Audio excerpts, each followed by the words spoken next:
those sorts of things. What did you think of the recent debate between Kamala and Trump? I thought that Trump missed a few opportunities, but I thought he dominated the entire debate. He also stayed. But the thing is that the bar is so high for him and the bar is so low for Kamala Harris that she can get away with not actually saying anything the whole entire debate. She didn't say anything that was really like a substantive sort of policy position. It was all a little bit very biased riff-raff. Is a big thing. Trump, when he was like, quote, failing, like, you had people like fact-checking him. Kamala wasn't fact-checked one single time. Did anybody here at the table think that Kamala won the debate? I don't think she won, but I do think that she got under his skin enough where he was very defensive. He took the bait on the rallies. Yes. I also do believe that she grabbed all the "I'm only a debate watcher" voters, because a lot of people don't do their research as much as, maybe you or I or whoever does. A lot of people don't. They wait for the debate. They say who spoke better, but in all reality, everything she was saying, to me, it was like she was reading a book. It wasn't, where have you been the last 3.5 years? How about you, political science? What did you think about the debate?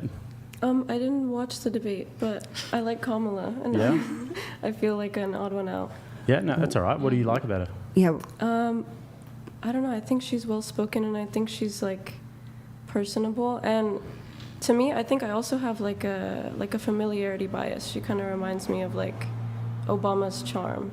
Is there something that turned you on to her since she's been in office that, was remarkable, or something that you think that, is one of your main reasons beyond, what you had just shared? I'm not, like, pro-abortion for myself, but I like that she would give people the opportunity. I just think... Why are you not pro-abortion for yourself? Because I wouldn't get one, but, like, I Why think not? people should have the right to choose. Why not? I just think it would be, like, very traumatic and, like, not the right decision for myself. But Why I don't would want it to be push traumatic? that on other people. I don't want metal parts all up in my genital area. So for you, the abortion is more about the metal parts and how it would hurt you rather than the baby that's inside I think you? that too. Like, I wouldn't want a child. baby killed either. Yeah. Why would you, so you, obviously you agree that it is a baby, it's a child in the womb? Just, I'm curious, if you wouldn't do it and if you see the moral danger in abortion, then why would you think that it's okay for other people to do it? I think that there are certain circumstances that it might be necessary, and like if it's life-threatening for a woman to give birth. What about if it's a financial issue? That too. I mean, if you don't want to like give birth to a kid and you're going to put it in poverty, but also like maybe just give it up for adoption instead of killing it would be a better alternative. Life-threatening doesn't actually fall really under the category of abortion. 100%. I feel like anybody you ask who is for Kamala, the first thing that is always brought up is the abortion stance, and that is the only thing I've heard from Kamala And she's a voters. woman. Yeah. And Which she's would black, be the right? Yeah. And she's not Donald Trump. That's the other one. I'm curious though, to get Better back than brat, Donald. too. That's what people to think. the criticism. Black and other things.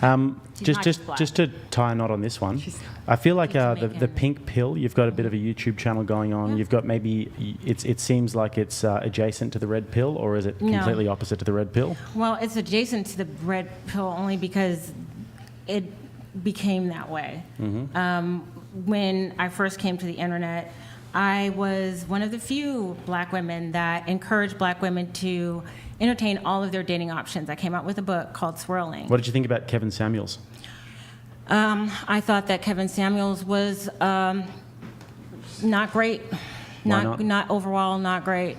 I think that he deluded a lot of men into thinking that they were high value. I don't think that high value was actually described specifically. It was described as a financial marker, and Do you also really think like so? your You net think Kevin no, Samuels he said, was... yes, he did. He said a high value man is somebody who makes over $100,000 or more. He has a network, and it has to be like for a few years.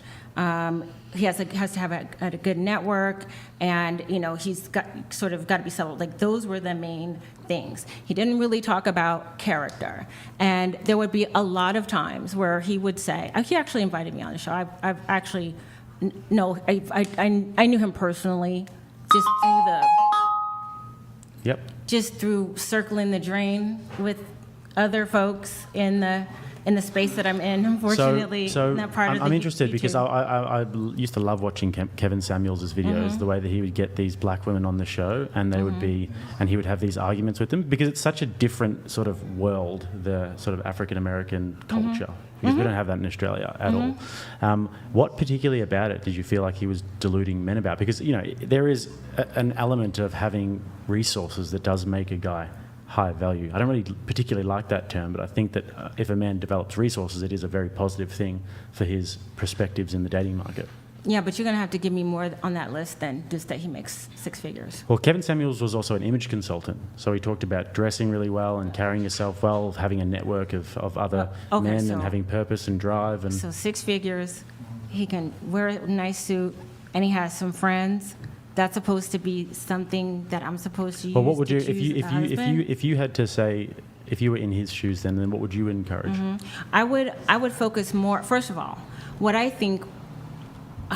So, if I'm going to be fair, there were a lot of women on the show that came on delusional, but I'm not going to pretend that Kevin Samuels did not feed into the delusions. That's diverting from the question. The question was, what would you say to men if you had to give them the advice?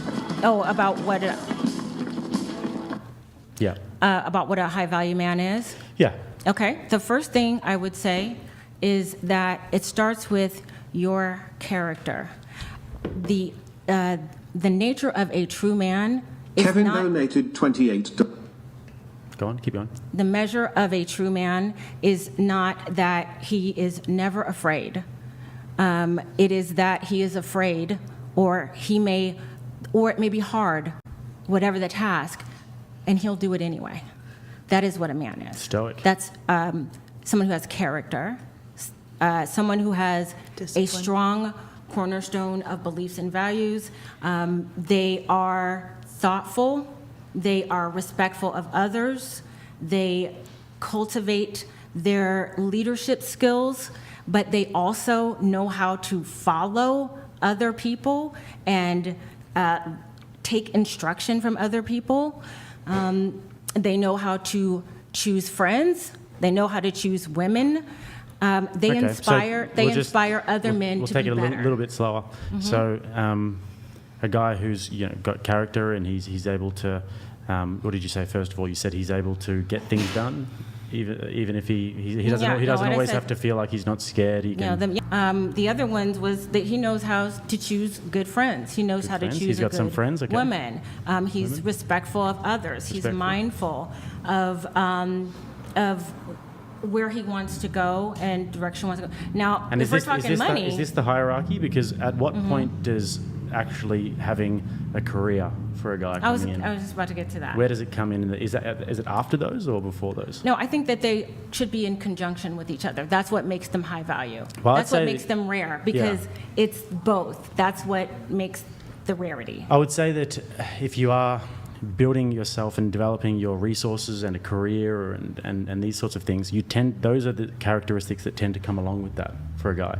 So if you have to build something from scratch, then you have to be able to work with people. You can't be like a piece of shit to be around, unless you sort of are some Bitcoin millionaire, or unless you're some scam artist or something like that, which is a hollow way to live. That's not necessarily true. I would say that, especially with the rise in STEM and AI, there's lots of people who are working from home, who are working in those fields where they're not getting a lot of interaction. So we can look at the numbers and see that people are not interacting with each other like they used to. They're not doing it on... Killer of Cereal donated $200. Let's have a banger of a show. Welcome back, Rattlesnake. Welcome, panel. Before heads start rolling from trolling, let's get those most embarrassing date and your